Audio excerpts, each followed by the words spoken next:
The race to become budget champion is on, as it has been for a few years now.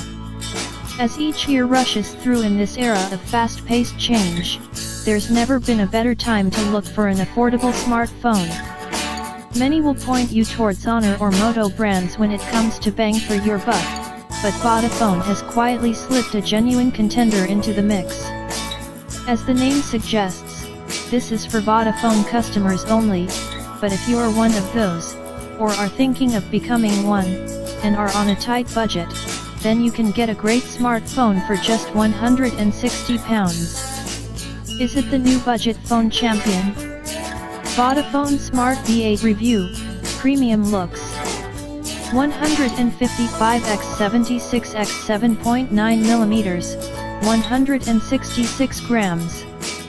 Brushed metal finish.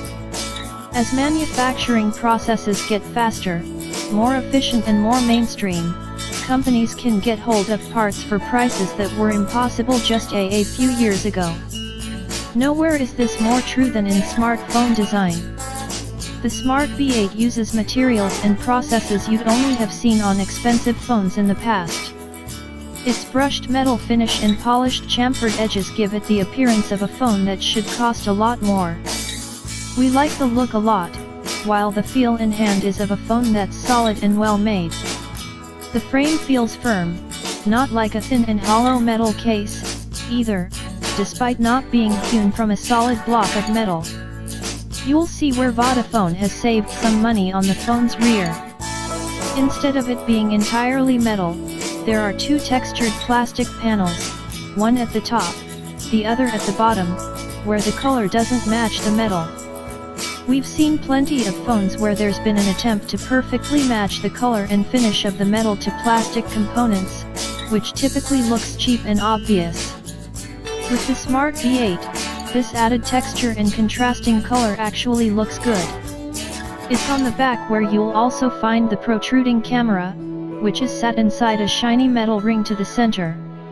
To the right is a dual-tone LED flash, something else you don't find on cheap phones normally.